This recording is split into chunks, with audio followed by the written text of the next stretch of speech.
안녕하세요. M닥터 임상락입니다. 오늘은 암에 대해서 한번 얘기해 보려고 하는데요. 암 환자 100만 명 시대라는 얘기가 벌써 나온 지도 10년이 넘었어요. 그만큼 암 환자가 굉장히 많아지고 있다는 얘기고, 또 10년 이상 이제 생존하고 있는 분들, 암 치료가 다 끝난 다음에 이제 장기간 생존하고 있는 분들 또한 100만 명이 넘었다는 그런 얘기들도 많이 나올 정도로, 암이 그렇죠. 굉장히 무서운 질환이잖아요. 한번 걸리면은 사망까지도 생각해야 되는 그런 굉장히 심각한 질환임에도 불구하고 또 굉장히 흔한 질환이 된 것 같아요. 암을 예방하고자 하는 그런 내용들에 관심이 굉장히 많아요. 그래서 유튜브에 찾아보면은 뭐 암을 예방하는 가장 확실한 방법은 이거다. 암을 예방하기 위한 수칙에는 뭐 이런 것들이 있어요라는 그런 영상들이 꽤 많이 나오는데, 오늘은 이 알약 하나만 먹으면 암을 예방할 수 있다는 내용을 한번 기획을 해봤어요. 나오기 시작한 지 꽤 오래되는 얘기예요. 그 알약이 뭐냐면 아스피린이거든요. 아스피린 뭐 혈압 속에 아마 가지고 있는 분들 굉장히 많으실걸요. 그 아스피린을 먹으면 대장암 발생률이나 뭐 암이 재발할 확률이 많이 낮아진다는 얘기는 나오기 시작한 지가 벌써 한 10년도 더 된 얘기예요. 그런데 이런 얘기들을 뭐 10년도 더 된 내용이면은 지금쯤 암 예방하는 영양제 중에 하나로 아스피린을 제1번으로 꼽아야 될 것만 같은데, 또 실상은 그렇지 않은 것 같아요. 이게 왜 그러냐면 아스피린을 저용량으로 계속 먹으면 암을 예방할 수 있다는 내용들이 나오기 시작해서 사람들이 이제 물어봤죠. 진짜 맞아요? 아스피린 그렇게 흔한 약이 암 예방할 수 있다고 나왔는데 그 실제로 맞습니까? 라는 물음들이 생기기 시작했고, 이걸 대규모 연구를 했어요. 대규모로 이제 랜덤하게 사람들을 딱 나눠가지고 아스피린 먹은 사람들이랑 안 먹은 사람들이랑 비교해서 실제 암 발생률이나 재발률이 얼마나 큰 차이가 있느냐, 이걸 실제로 봤더니까 기대만큼은 그렇진 않다는 거였죠. 아스피린 먹어도 별 차이 없는 것 같아, 뭐 이런 내용이었거든요. 그런 결론이 나니까 이제 아스피린에 대해서 좀 이렇게 열기가 식었단 말이죠. 그런데 최근에 또 어떤 내용의 연구가 나왔냐면, 그래도 그 아스피린 먹으면 대장암을 예방할 수 있다는, 아니면 소화기 계통의 암 발생을 예방할 수 있다는 내용의 논문들도 굉장히 퀄리티가 높은 논문들이었단 말이죠. 그런데 한순간에 이렇게 그 아스피린을 놔도 되나? 라는 의문들이 조금 있었고, 뭔가 연구가 잘못되지 않았을까, 혹은 우리가 놓치고 있었던 뭔가가 있지 않았을까라는 거에 대한 대답이 얼마 전에 논문으로 나왔습니다. 그래서 오늘 그거에 대해서 한번 설명드려 보려고 해요. NEJM에 나온 거고 굉장히 좋은 논문이죠. 의학의 전 세계 3대 의학 저널 중에 하나니까.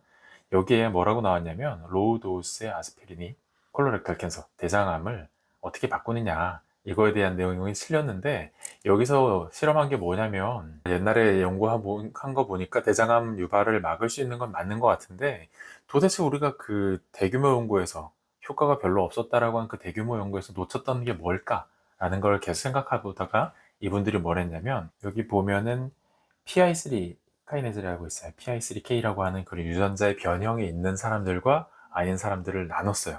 그렇게 해서 나눠서 다시 한번 아스피린에 대한 효과가 있느냐 없느냐를 검증해 봤더니, 특정한 유전자의 변이가 있는 사람들에게서만 아스피린이 효과적이더라 라는 거죠. 이게 그거예요. 전체적인 그 결과인데, 아스피린을 먹은 사람들에서는 7.7%, 근데 그렇지 않은 사람들에게서는 14.1%, 거의 2배 가까이 재발률 차이가 났다는 거죠. 대장암을 예방하는 목적으로 아스피린을 먹으려면 이 유전자의 변형이 있는지를 봐야 돼요 라는 거죠. 그런데 이 내용이 저희 같은 사람들한테 이게 좀 흥미롭지, 일반 사람들한테 그러면 뭐, 왜냐면 유전자 검사 이거 아스피린 먹을지 말지, 뭐 영양제 하나 더 먹을지 말지 결정하는데 나보고 지금 대학병원 가서 유전자 검사까지 하는 얘기야? 이렇게 또 받아들이신다는 얘기죠. 안 그래도 댓글 보니까 그런 연구는 너나 해, 뭐 이렇게 댓글하는 분들이 있더라고요. 실제로 이 영상을 시청하시는 분들은 그래서 실제로 아스피린을 먹으란 얘기야 말한 얘기야, 뭐 이게 어쩌란 얘기야, 이게 더 궁금한 거란 말이죠. 그래서 실제로 어떤 사람들이 아스피린을 먹었을 때 효과가 있을지에 대해서 좀 더 현실적으로 접근한 논문들을 좀 가져왔죠. 그 낮은 농도, 저용량의 아스피린을 먹어서 이게 암 예방에 효과가 있는지를 보기 위해서 환자들을 조금 나눴어요. 나눠서 연관관계에 대해서 조사를 받더니까 제일 많은 연관을 미치는 게 올드에이지, 나이가 좀 많으면 예방 효과가 좀 더 크대요. 그리고 non-smoking, 그 비흡연자에게서 좀 더 효과가 컸었고, 칩이라는 건 설명이 좀 필요한, 이게 좀 전문적인 내용이긴 한데, 혈구에 돌아다니는 그 혈구 세포들의 유전자 변이 얼마나 있는지 이거 살펴보는 검사거든요. 이게 유전자 검사고, 이런 개념이 나온 지는 얼마 안 돼요. 근데 이게 유전자 변형은 있지만 아직 암이 가진 않은 상태, 그러니까 이런 유전자군의 변형을, 이게 혈액 검사로 되는 거니까요. 혈구들의 유전자 변형을 보니까 피를 좀 뽑아서 이런 유전자 변형이 있는지를 보면 앞으로 암이 생길지를 예측할 수 있는 아주 중요한 인자가 되더라 라는 얘기인 건데, 실제로 이 논문에서도 칩이라는 거에, 그러니까 그 혈구세포의 유전자 변형이 있는 게 가장 그 아스피린에 대한 예방 효과를 보일 수 있는 가장 큰 인자. 그러니까 칩이라는 거에 그런 유전자 검사에서 이상이 있으면 예방이 좀 더 잘 돼요. 라는 그 최고 가장 예측을 잘 할 수 있는 인자로 칩을 꼽았거든요. 근데 이것도 앞에 거랑 똑같죠, 뭐.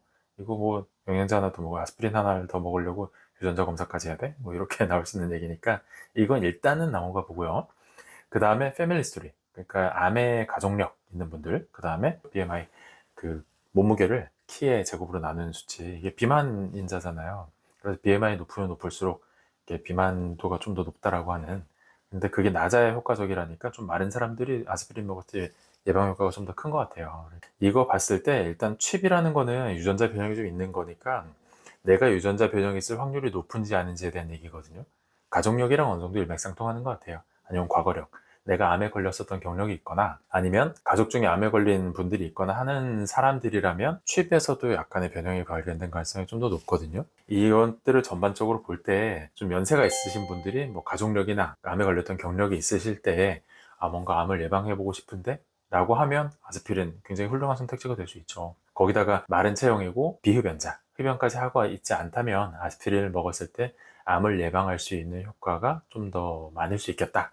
이 정도로 정리해 볼 수가 있겠어요. 논문에서는 보통 하루에 100mg에서 150mg 정도 사이에 그런 저용량의 아스피린들을 매일 한 번씩 먹는 걸 추천하고 있어요. 그러니까 그 정도의 저용량 아스피린을 매일같이 복용하신다면 암 예방에 도움이 될 수 있을 것 같아요. 영상에서 설명드린 내용이 도움이 되었다고 생각하신다면 구독과 좋아요 부탁드리겠습니다. 긴 영상 시청해 주셔서 감사합니다.